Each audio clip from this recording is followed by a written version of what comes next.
मला तुम्ही एक गोष्ट सांगा, ते दोघे कुठे आहेत? तो शुभंकर आणि श्रावणी कुठे आहे?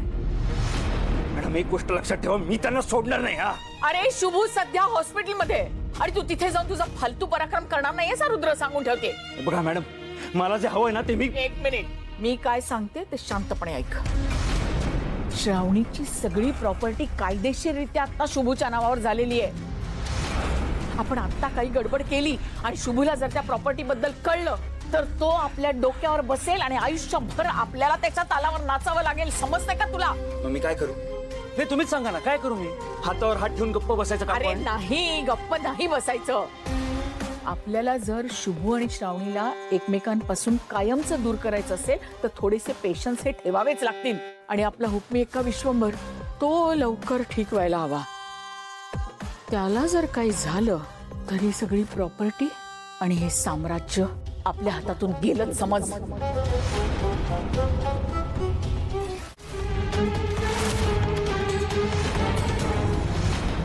चल चालते हो इथून.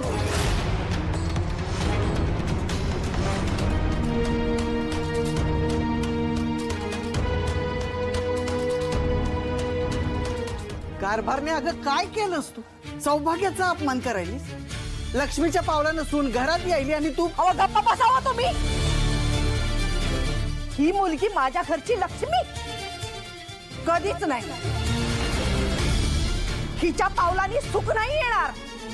अहो हिनं तर माझ्या हसत्या खेळत्या घराचं फार रात रांगोळी केली.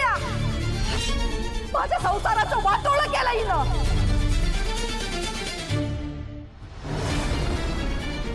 कारभारने का अशी वागायलीस तू? मी बराबर तेच वागतोय.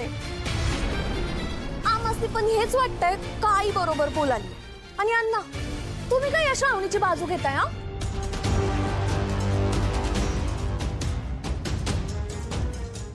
ये का जरा तोंडाला जरा आवर घाल. मंत्राची पोरी उद्या घरात आली तर मागं पुढं आपल्याला फायदा होणार आहे ना. डोकं चालू की शमूत काढू नको.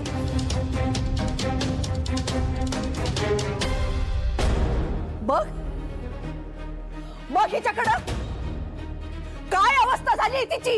अरे लोक आमासली नावं ठेवायला लागल्यात. आमच्या तोंडाला काळ फासायला. हे कुणामुळं? तुझ्यामुळं आणि या श्रावणीमुळं.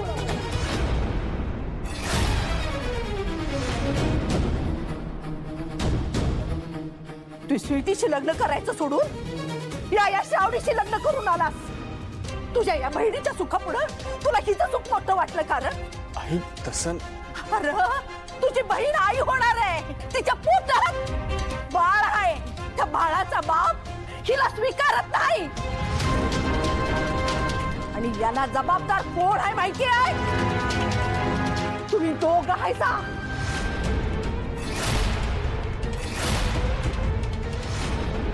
शुभू, जे काय तू चुकीचं वागायलायस ना ते या पोरीच्या नादाला लागून वागतोयस तू. तसं काय नाहीये. सानिका, इतका माझं ऐकून घेतेस का? श्रावणी, मला तुझं काहीच ऐकायचं नाहीये. तू माझी मैत्रीण असून माझ्या पाठीत खंजीर खूप असलंय. अगं नाही, मला माहीतच नव्हतं. बस, अजिबात खोटं बोलू नकोस. काय बोलतेस? तुझी सून आहे ती आता. निघा.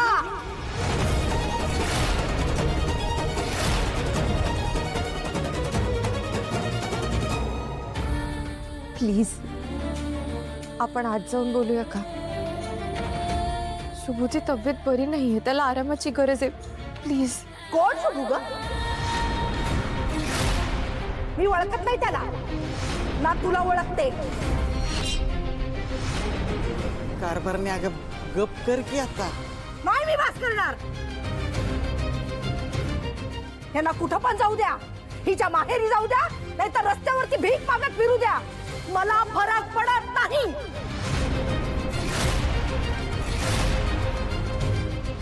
ऐकलंच नव मी काय म्हणालो ते? मी नाही जाऊ शकत. आम्ही दोघंही कुठेच नाही जाऊ शकत.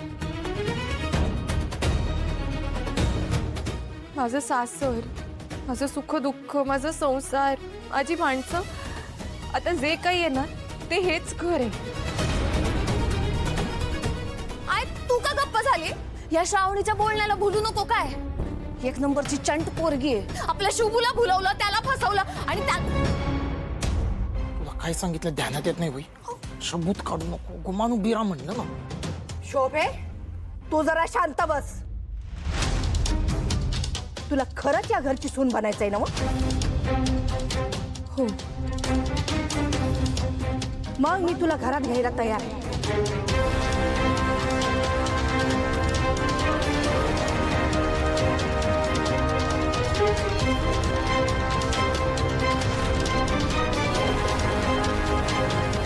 मी मापटा आणतो हा. थांबा.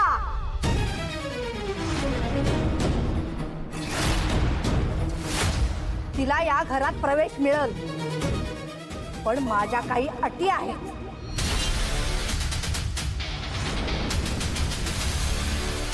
हिला सून बनायचंय ना?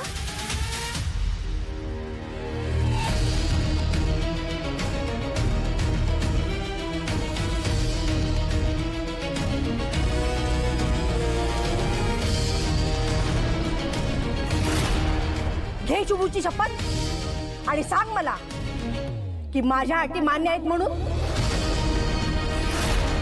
मग बन माझी सून आणि ये घरात.